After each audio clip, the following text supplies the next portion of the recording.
So, one of the things that is really important on What's any that? healing journey is trying to be very intentional about finding time with friends. Yeah. One of the very strange things that happen specifically with mold, but not just mold illness. And when you go through a lot with mold, like our story, of course, that we lost everything, so ours was a little extreme. But also all chronic illnesses that are really bad that cause a lot of fatigue. So chronic fatigue, Lyme, Bartonella, Epstein-Barr, these type of things. There's a weird thing that happens with family and friends, and we start to lose family and friends. Not so much, sometimes lose them for sure. Sometimes it's just they just fade away because they don't know how to handle that we're always tired or always ill. Yeah. And so it sometimes is very helpful to find old friends or friends you haven't seen in a while or talked to in a while, because when you start losing your support system from other places, you have to find it again anywhere you can. Yeah. So We're extending our trip by a day unexpectedly because I have a friend who lives on the opposite end of Colorado, and I was texting her today and I was like, "Man, I miss you. It sucks that we're like so close but so far away." And she was like, "Dude, please just come see me." And I was like, "I would love to, but I don't know if that's in the cards for us. You're like 5 hours from us, and we were planning on getting on the road and going home today." And she was talking and I was talking to my mom and I was like, I would love to see my friend again because she's also chronically ill, and so she gets it. And I haven't seen her in so long, and I was like, I would love to just like see her in person, reconnect, spend the day together, something. And so we decided, you know what? Why not? We kind of need that.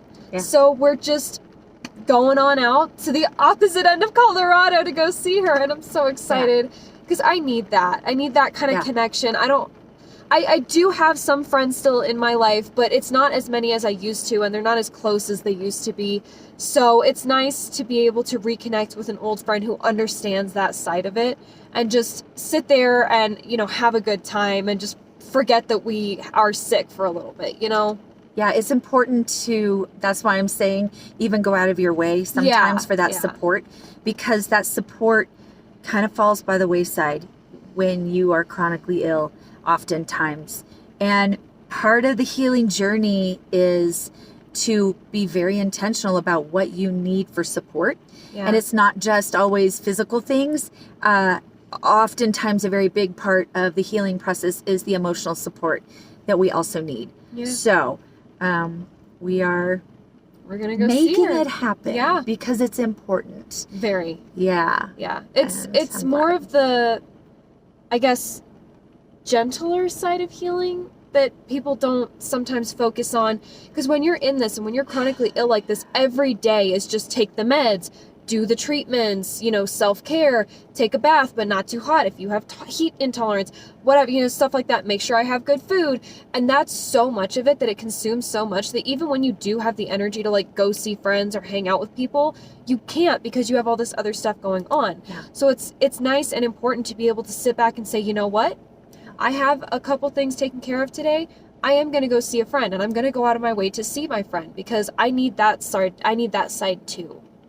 Yeah, it's important to carve out that intentional time for it. Definitely. Whatever that looks like. And so sometimes it may just be a phone call. Yeah. It may be literally a letter. So she has started Pen Pal because I have Pen Pals. that's what we need.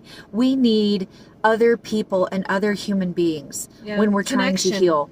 Connection is so crucial. And in fact, they're doing a lot of studies on it. They have been for a while, but specifically right now, a lot of the studies are coming out that human connection is so important. We don't even realize how important it is until we lack it for so long and then get it again. And we're like, oh my God, this is so important.